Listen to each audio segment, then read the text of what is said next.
Beloved chosen one, slow down for a moment and listen not to the noise around you, but to what has been pressing on your spirit.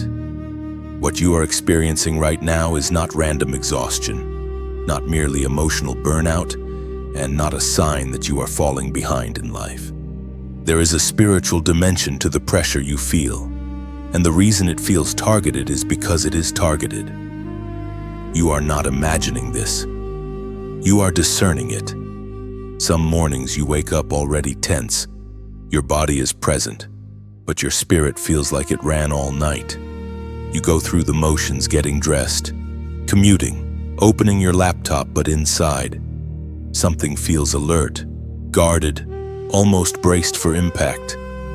This isn't laziness, this isn't weakness. This is what happens when someone carries light in an environment that resists it. At work, you may notice that the more integrity you carry, the more friction appears. You try to stay honest, focused, and diligent, yet misunderstandings follow you. Your words are scrutinized, your intentions are questioned. Meanwhile, others seem to cut corners and still advance. That contrast can quietly make you wonder if being different is costing you too much. But what if the resistance is not punishment? What if it's confirmation? Look at your finances, and perhaps you've been responsible, careful, even prayerful. Yet instability still tries to knock on your door. Just when things start to stabilize, something unexpected happens: a bill, a delay, a sudden obligation. The attack here is subtle. It tries to convince you that you'll never have enough margin to obey God freely, that survival must come before calling. But pressure around provision is often an attempt to shrink your vision. Then there's your inner world. Thoughts arrive uninvited, doubt, self-questioning. A quiet voice asking, what if I'm wrong? What if I'm not really called? What if I'm just tired and dramatic? This is where many chosen ones turn the battle inward. Instead of recognizing the attack, they begin attacking themselves. And that is exactly what the enemy prefers, because a chosen one distracted by self-doubt doesn't need external opposition. Even in your family or close relationships, you may feel oddly alone. You love deeply, yet feel unseen. You try to explain what's happening inside you, but the words don't land. You're told to relax, be normal, or stop overthinking, and so you stop talking, or you carry it quietly. But silence has weight, and over time it becomes heavy. This is why discernment matters. Not everything that feels emotional is emotional. Not everything that feels mental is mental. There are moments when the pressure you feel is a signal, not a symptom. It's alerting you that something spiritual is happening beneath the surface of ordinary life. The Apostle Paul reminds us with clarity and authority in the letter to the Corinthians. Chapter 2, verse 14. The person without the Spirit does not accept the things that come from the Spirit of God, but considers them foolishness, and cannot understand them because they are discerned only through the Spirit. This explains why others may not understand what you're carrying. It's not arrogance, it's alignment. Some battles are invisible to those who are not assigned to fight them, and some weights are only felt by those trusted to carry them. Here is where hope becomes tangible, not abstract, not distant, but practical. Once you realize that what you're facing is spiritual, you stop demanding validation from people who cannot see it. You stop explaining yourself into exhaustion. You start stewarding your energy differently. Picture this tomorrow at work. Instead of absorbing every tone, every glance, every subtle jab, you stay anchored. You still perform with excellence, but you no longer internalize what doesn't belong to you. That alone restores strength. In your finances, hope looks like peace while planning making wise decisions without panic, trusting that obedience creates room for provision. In your family, hope looks like choosing when to speak and when to rest, knowing silence is not defeat when your heart is guarded. This doesn't mean the attack disappears overnight. It means you change position, and position matters in spiritual warfare. When you stop reacting and start discerning, the pressure loses its advantage. Chosen one, answer this honestly in your heart. What if the struggle you're in is not meant to break you, but to awaken you? If this message is bringing clarity to something you couldn't explain before, don't keep it hidden. Like this message, share it with someone who has been quietly carrying weight they couldn't name, and subscribe so you stay connected to these moments of alignment and strength. This is how light travels through willing voices. As a final act of agreement in this section, I want you to respond with intention. At the end of this message, type 111 in the comments. Let it represent this declaration: I choose discernment over confusion. I see what is really happening. You are not falling apart. You are becoming aware. And awareness is the first step toward authority. You are beginning to see clearly now. The attack intensified because your calling did. But clarity alone is not enough. Awareness must turn into practice. Otherwise, insight becomes frustration. This section is not about fighting harder. It is about not fighting alone, about strengthening your inner defenses, and about learning how to stay grounded when emotion tries to pull you into unnecessary battles. One of the greatest traps set for a chosen one is isolation disguised as strength. You tell yourself, I'll handle it. I don't want to burden anyone. I've been through worse. But spiritual weight compounds when it is carried in silence. Even Elijah, after calling fire from heaven, collapsed under exhaustion when he stood alone. Strength was never meant to mean solitude. In everyday life, this shows up subtly. You stop sharing what you're really dealing with. At work, you smile and say, I'm fine, while pressure stacks quietly. In your family, you avoid honest conversations because you don't want conflict. Financially, you carry anxiety privately, convincing yourself that asking for counsel or prayer is weakness. But the truth is, this unshared weight becomes emotional vulnerability. And emotional vulnerability is where reactions replace wisdom. So here is your first practical instruction: build a circle, not a wall. This does not mean telling everyone everything. It means identifying one or two spiritually grounded people who don't panic, don't gossip, and don't minimize your experiences. You don't need solutions from them, you need alignment. A short message, a simple prayer together, a reminder that you are not standing alone on the wall. The second instruction is about fortifying your inner perimeter. Many attacks don't come as disasters. They come as emotional triggers. A sharp email, a dismissive comment, a delay that feels unfair, and suddenly, your peace evaporates. You replay the moment. You draft responses in your head. You lose hours of clarity to 10 seconds of irritation. This is where discipline becomes protection, not suppression regulation. In practical terms, this looks like pausing before responding. Not everything needs an immediate answer. In fact, many spiritual losses happen through rushed reactions. When you feel that surge anger, defensiveness, hurt, you give yourself permission to wait. A few minutes, a few hours, sometimes a full day. Silence, when chosen wisely, is not retreat. It is strategy. At work, this might mean not responding to a provoking message until your body has settled. You finish your task, you breathe, you pray quietly. Then, if a response is still needed, it comes from clarity, not emotion. In relationships, this might mean stepping away from an argument instead of proving your point. You're not avoiding truth, you're choosing timing. Another key defense is routine stability. Chaos weakens discernment.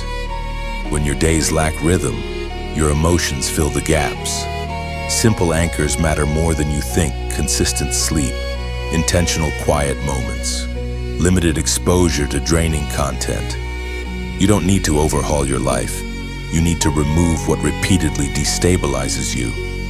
Consider this situation: you scroll late at night, consuming negativity news, comparison, conflict, then wonder why your spirit feels heavy the next morning. The solution is not more prayer alone, it is wiser boundaries. Guarding your inputs is part of spiritual warfare. What enters your mind repeatedly shapes your emotional responses. Now let's talk about not reacting emotionally to people who are not meant to understand you. Some individuals will test your patience not because they are evil, but because they operate from a different level of awareness. When you expect depth from shallow places, frustration is inevitable. Discernment teaches you where not to invest explanation. In family settings, this may look like not defending every decision you make. You know who you are becoming. You don't need unanimous approval to move forward. In financial matters, this might mean not announcing plans too early, protecting your vision from premature opinions. Silence here is not fear, it is stewardship. The ancient wisdom recorded in the book of Proverbs. Chapter 4, verse 23 offers a simple but powerful instruction above all else. Guard your heart, for everything you do flows from it. Guarding your heart does not mean closing it. It means monitoring what is allowed to influence it. Every emotional reaction drains energy. Every unnecessary argument leaks focus. Your strength is finite. Your calling is not. That means your strength must be protected. Here is a hopeful image to hold on to. Picture a well-built city. Its power is not in constant battle, but in strong gates. The city doesn't rush out to confront every threat. It discerns, it watches, it responds only when necessary. That is the posture you are learning. So let me ask you directly, and let the question settle without pressure: where in your daily life are you reacting emotionally when you are meant to be standing strategically? This section is not about perfection. You will still feel emotions and you will still have moments of irritation or fatigue. But now, you are learning not to let those moments lead you. You are learning to pause, to share the load, to protect your inner space. You are not becoming colder. You are becoming clearer. You are not withdrawing. You are strengthening your position. And as your defenses become steady, the attacks lose their leverage, not because they stop, but because they no longer control your response. Chosen one. There comes a stage in every calling where the greatest danger is no longer external attack, but internal compromise. This is the quiet season where nothing looks dramatic from the outside, yet everything is being decided on the inside. You are still functioning. You are still showing up. But deep within, there is a temptation to soften your convictions just enough to reduce pressure. This is the cost of silence and delay. Delay rarely announces itself as rebellion. It often disguises itself as wisdom, patience, or timing. You tell yourself, "I'll speak later. I'll act when things are more stable. I'll wait until I feel stronger." But what feels like caution can slowly become disobedience if it stretches too long. And the danger is not that you stop believing, it's that you stop moving. In everyday life, this shows up clearly at work. You notice unethical behavior, but you stay quiet to keep peace. You see an opportunity to step into leadership, but you hesitate because you don't want visibility. You know you're underutilized, but you convince yourself that staying small is safer. Each moment feels insignificant, but silence accumulates. And over time, it trains your spirit to retreat. Financially, delay can look like postponing responsibility. You know you need structure, discipline, or change.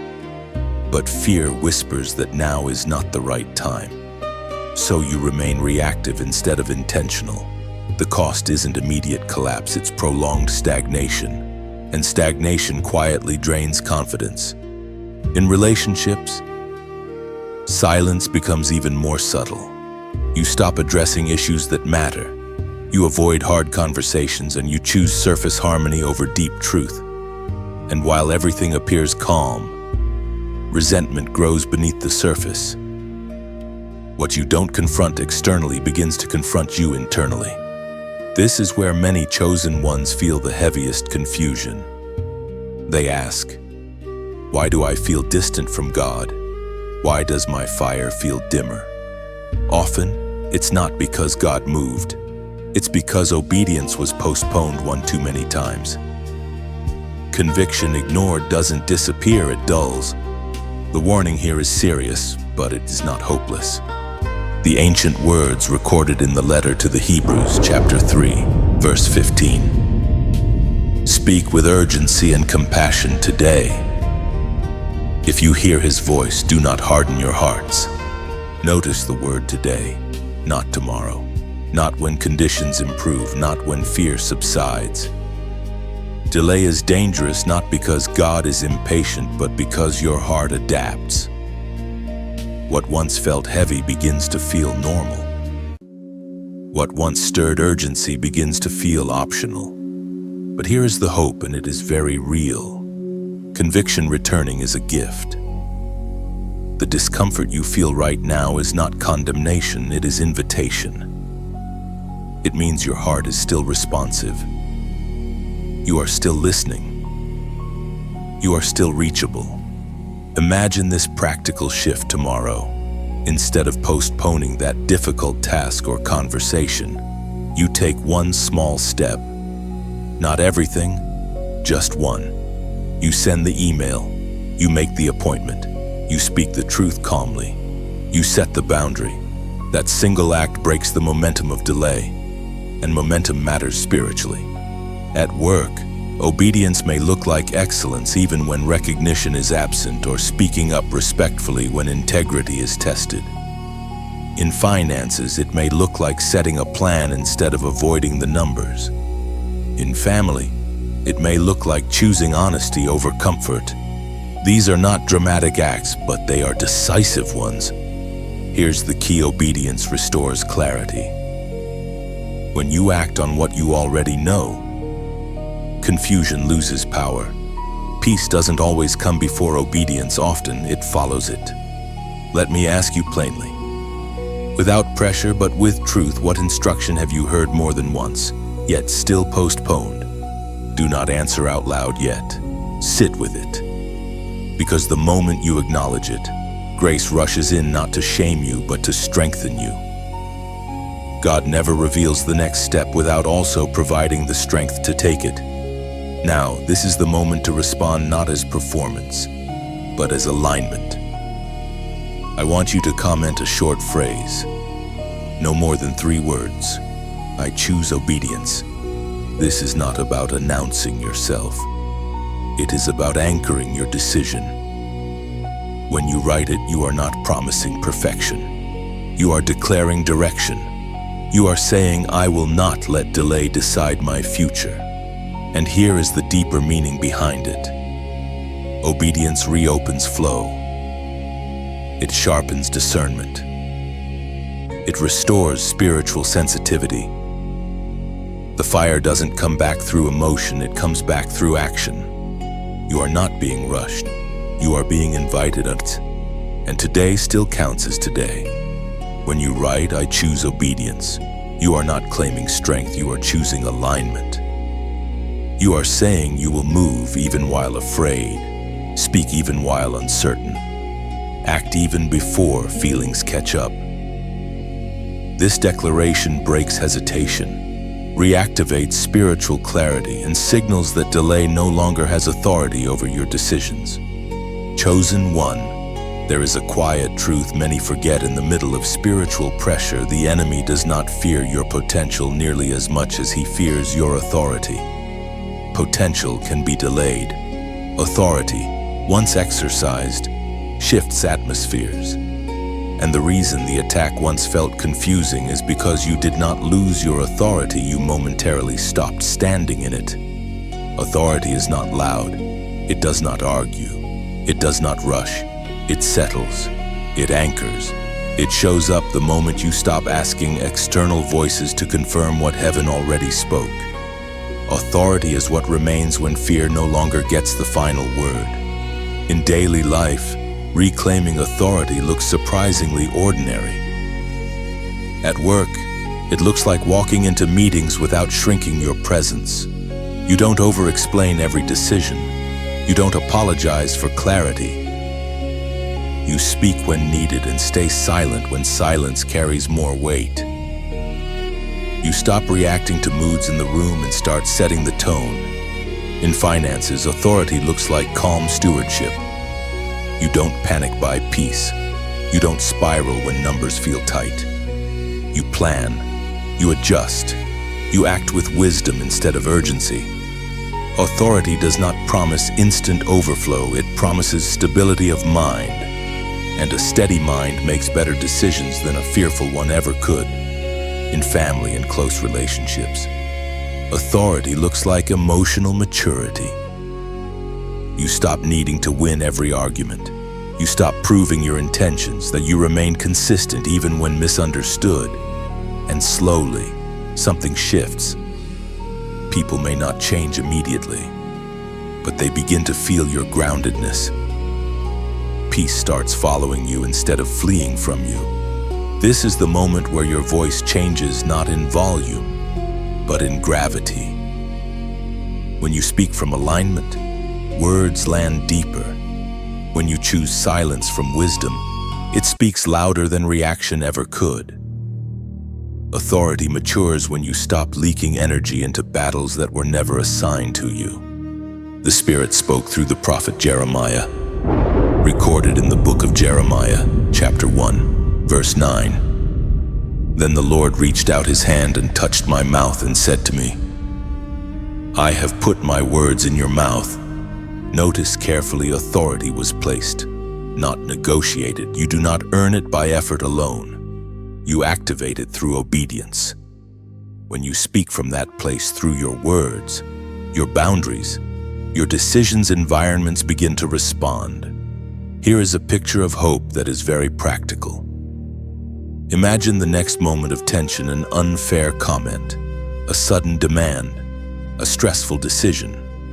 Instead of reacting immediately, you pause, you breathe, you remember who you are, and then you respond with intention. That pause is not weakness. That pause is authority engaging before chaos can take control.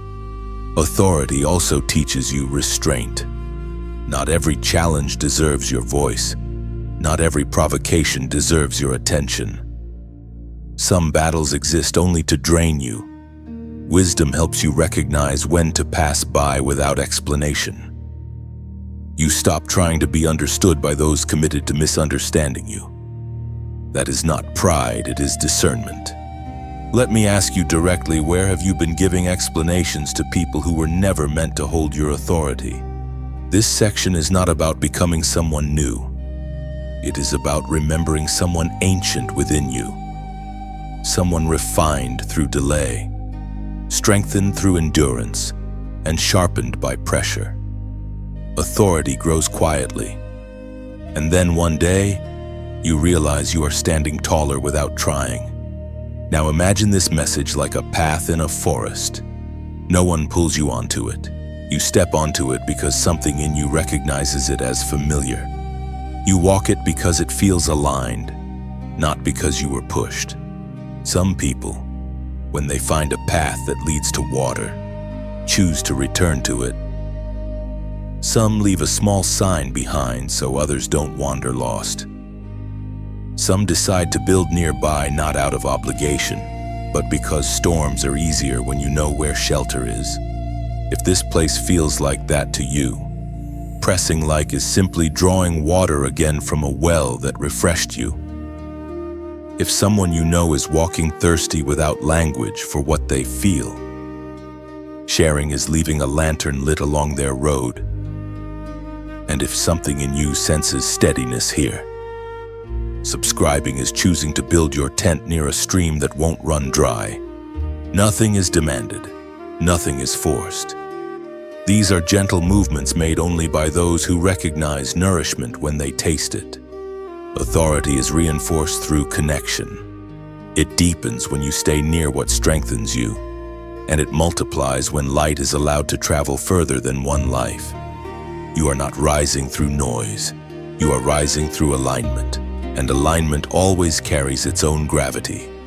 You remain where strength is renewed, not because you were asked, but because your spirit recognizes home. From this place, authority settles deeper, clarity sharpens, and what once shook you now quietly steps aside as you continue forward. Chosen one, let us begin this section not with theory, but with a story that has echoed through the heavens for generations, a moment when a human prayer did not merely comfort the soul, but shook the unseen realm. Daniel prayed for 21 days, not casually, not distracted, not as background noise to his life. He fasted, he sought understanding, he stayed faithful while nothing visibly changed. Day after day passed, no answer, no sign, no breakthrough. Yet Daniel did not stop praying, not because he enjoyed the process, but because something in him trusted that delay did not mean denial. What Daniel could not see was that his prayer had been heard the very first day. The delay was not God's silence, it was spiritual resistance. His consistency kept the channel open until the answer broke through. This matters for you because many chosen ones stop on day 7. Some stop on day 14. Not because they don't believe, but because discouragement whispers. If it mattered, it would have changed by now. But heaven measures faithfulness differently than speed. The ancient account recorded in the book of Daniel, chapter 10, verse 12, reveals what was happening beyond Daniel's sight. Do not be afraid, Daniel. Since the first day that you set your mind to gain understanding and to humble yourself before your God, your words were heard. Read that slowly. Since the first day, not the 21st, the first. Now bring this into your daily life. You have been praying about your work, asking for clarity, direction, favor. Yet weeks pass and the environment still feels heavy. You've been praying about finances, asking for stability, wisdom, relief. Yet numbers don't shift immediately. You've been praying about family healing, reconciliation, peace, but conversations remain tense. And the temptation rises to assume nothing is happening. But what if something is happening, just not where your eyes are trained to look? Daniel's prayer teaches you something vital. Persistence is not repetition, it is positioning. Each day he prayed, he stayed aligned. Each day you choose not to quit, not to harden, not to distract yourself away from faith. You are holding ground. In modern life, this looks very practical. It looks like praying even when your schedule is full. It looks like staying disciplined when motivation dips. It looks like continuing to do the right thing when outcomes lag behind effort. Consider this scenario: you are showing up consistently at work, acting with integrity, being diligent, yet recognition feels delayed. Daniel's story reminds you that unseen movement often precedes visible promotion. Another scenario: you are restructuring your finances, cutting habits, learning discipline, yet freedom feels slow. The prayer that reshapes provision often works underground before it rises above ground. Here is the hope, and it is concrete. Persistence builds spiritual momentum, and momentum breaks resistance. You are not repeating prayers because God forgot. You are remaining aligned while systems beyond your awareness adjust. This is also where boldness enters. Daniel did not apologize for praying. He did not dilute his request. He did not shorten his fast because it became uncomfortable. He stayed steady. And steadiness is dangerous to darkness. Let me ask you something directly. What have you been tempted to stop praying about simply because it took longer than you expected? Do not confuse silence with absence. Heaven often works quietly, so fear cannot interfere. The delay you're in is not empty, it is contested. And contested territory always breaks through suddenly once resistance collapses. Here is how you apply this today in a way that fits real life. You choose a specific moment in your day, even if it is only 10 quiet minutes, where prayer is not rushed or squeezed between distractions. You speak honestly, without trying to sound perfect or spiritual, trusting that sincerity carries more weight than eloquence. When emotions feel flat or absent, you do not quit, you continue anyway, choosing consistency over sensation. And while you pray, you also keep living responsibly, making wise decisions. Doing your part, trusting that faith and action are meant to move together, not separately. That combination is powerful. Now, this is a moment of alignment. I want you to comment a number not as superstition, but as a marker of perseverance. Type 144 in the comments. Let it represent this declaration: I will not quit before the breakthrough. Why this matters: when you mark persistence, you strengthen it. You remind yourself that delay does not define destiny. Faithfulness does. You are closer than you think. Your prayer was heard sooner than you realized, and what is forming now will arrive at the right moment with clarity, not confusion. Daniel's 21 days were not wasted time. They were warfare that ended in revelation, and your season of persistence is doing the same. Stay steady, stay aligned, and keep praying, because heaven is already responding. Chosen one. There is a moment that comes after obedience, after persistence, after prayer, when pressure does not decrease, but intensifies. This is the part few are prepared for. You expect relief, yet resistance sharpens. You expect calm, yet the storm presses closer. This is not punishment. This is confirmation that what you released into the spiritual realm is now colliding with reality. Pressure peaking does not mean you chose wrong. It often means you chose right. Many people misinterpret this phase and retreat too early. They assume that if obedience were correct, things would immediately become easier. But standing firm is not about comfort, it is about position. When pressure increases, it is testing whether your stance is rooted or temporary. In everyday life, this phase shows up quietly. At work, you finally set boundaries, spoke with integrity, or refused to compromise, and suddenly, the atmosphere shifts. Conversations feel colder, expectations rise. You feel watched, not attacked openly, but subtly tested. The temptation is to soften your stance just enough to relieve the tension. But firmness here matters. In finances, standing firm looks like continuing disciplined habits even when unexpected expenses appear. You've decided to steward wisely, yet challenges arise that make old shortcuts feel tempting. Pressure whispers, "Just this once." Standing firm answers, "Not this time." And that answer reshapes your future. In family or close relationships, pressure peaks when you stop enabling unhealthy patterns. You choose honesty, you choose consistency, and suddenly you feel emotional pushback, silence, distance, guilt. This is where many retreat, not because they are wrong, but because they are tired. Yet firmness here is not cruelty, it is clarity.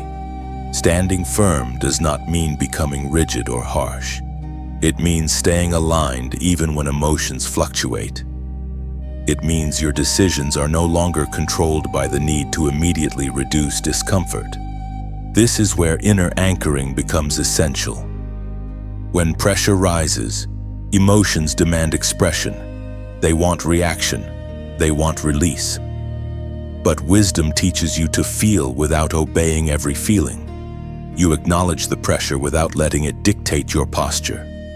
The Apostle Paul wrote words that still echo with strength today. recorded in the letter to the Ephesians, chapter 6, verse 13. Therefore put on the full armor of God, so that when the day of evil comes, you may be able to stand your ground. And after you have done everything, to stand. Notice the language, not advance, not escape, stand.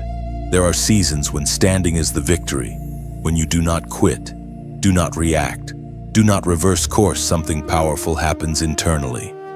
Your spirit stabilizes, fear loses momentum, and pressure begins to expose itself as temporary. Here is a hopeful image to hold on to. Think of a tree during strong winds. The wind does not break it because its roots go deeper than the surface pressure. The tree does not fight the wind, it remains planted. That is what you are learning. Not resistance through force, but endurance through depth. Practically, this may mean simplifying your responses. You speak less, but with more intention. You explain less, but remain consistent. You stop rehearsing worst-case scenarios and focus on what is required today. Standing firm is often quiet. It rarely feels heroic in the moment, but it changes everything over time. There will be days when standing firm feels lonely, when no one applauds, when no immediate reward appears. But understand, this stability attracts trust. Over time, people begin to rely on what does not shift easily. And more importantly, you begin to trust yourself again. Let me ask you a direct question, not to pressure you, but to clarify your season. What area of your life is currently testing whether you will stand or retreat? You do not need to answer out loud. You already know. This section is not promising that pressure will vanish tomorrow. It is promising that you will not be moved by it. And when pressure no longer controls your direction, its power diminishes. You are learning a deeper strength now. Not the strength of adrenaline or urgency, but the strength of rootedness. And rootedness outlasts storms. Stand, breathe, remain.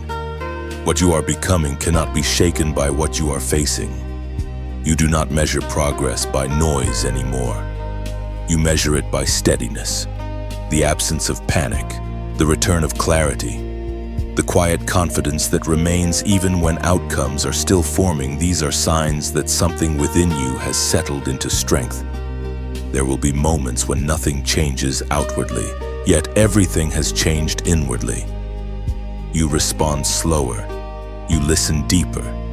You move with intention instead of urgency. This is not stagnation. This is alignment becoming embodied in how you live. And one day, often without warning, the pressure lifts, not because you forced it away, but because it no longer finds leverage. What once tried to move you now passes through without effect. You remain standing, not hardened, but anchored. Chosen one. This is the moment where the journey no longer feels like survival, but like sending. You have walked through awareness, discipline, obedience, authority, persistence, and pressure. Now you arrive at something quieter and deeper: assurance. Not arrogance, not certainty without humility, but a settled knowing that you are marked, protected, and commissioned for what comes next. Marked does not mean untouchable. It means recognizable in the spirit. It means your life carries a signature that darkness notices and avoids when possible. Protected does not mean spared from storms. It means storms no longer decide your direction. And commissioned does not mean you suddenly have all the answers. It means you are trusted to move forward with what you already carry. In everyday life, this looks different than people expect. At work, it looks like consistency that outlasts trends. You are no longer scrambling to prove yourself. You show up steady. You finish what you start. You bring calm into spaces that used to drain you.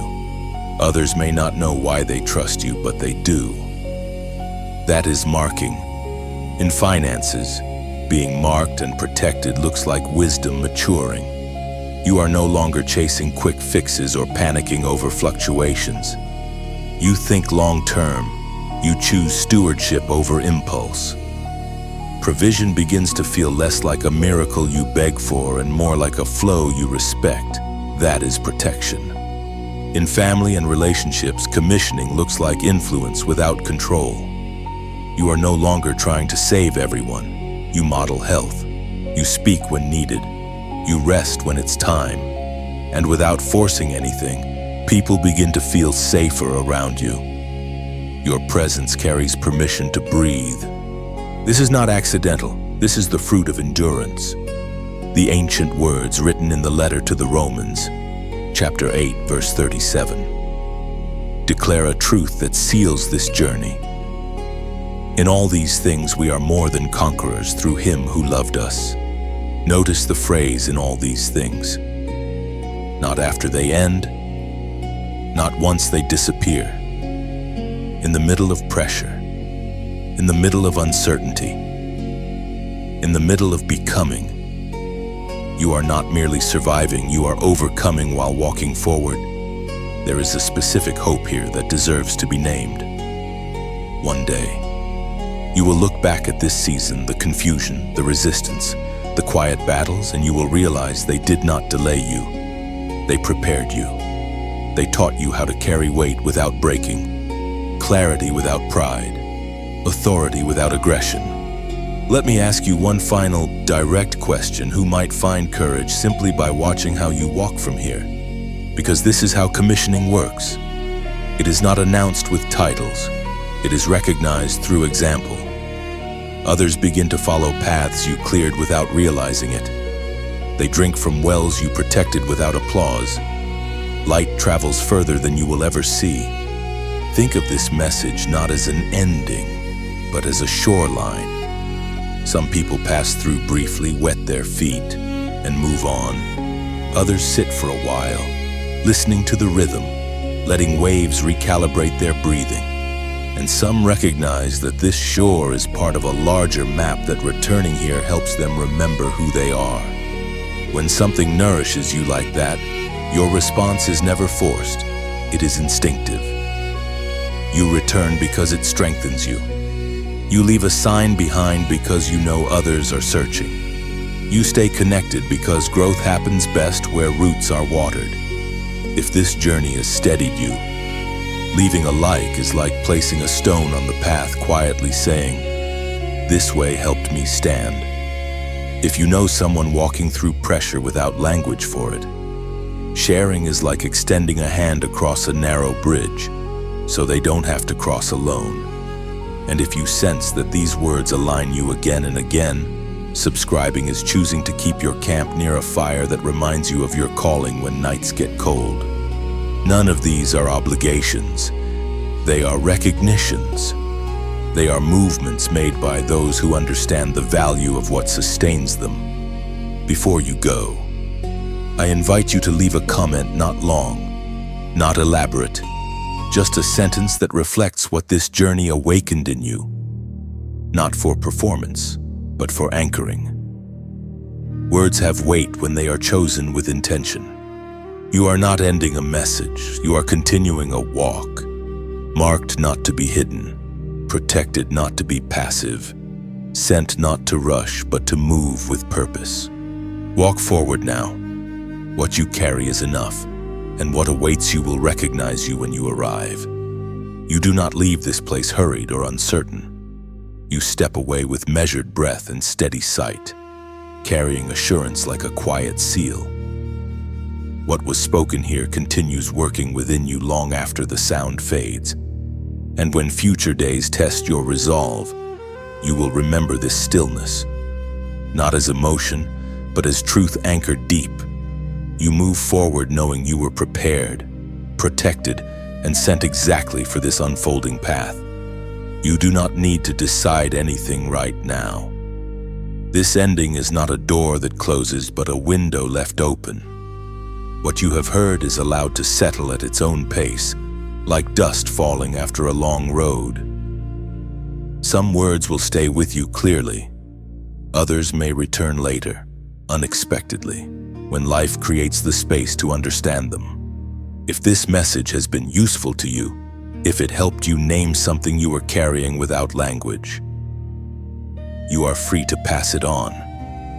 Not as an announcement, not as a performance, but as a quiet gesture like offering water to someone walking beside you. Sharing, in that sense, is simply saying, "This helped me breathe. It might help you too." Nothing more is required. And if you feel no need to share, that is also enough. You are not obligated to distribute meaning to prove you received it. Some things are meant to be kept, held close, revisited privately. If even one sentence touched something tender or true within you, you are allowed to keep that for yourself. Let it become part of your inner vocabulary. Let it shape how you respond when pressure returns. You may come back to these words someday, or you may not. Both are acceptable. Growth does not always follow straight lines, and nourishment works even when we are not conscious of it. What matters is not how much you remember, but what quietly changes in how you move forward. So take what resonates, release what does not. Trust yourself to know the difference, and as you return to your life, your work, your relationships, your decisions, do so without urgency. You are not behind. You are not late. You are exactly where you are meant to be, carrying what you are meant to carry, learning at the pace that allows it to last. This does not end anything. It simply leaves space.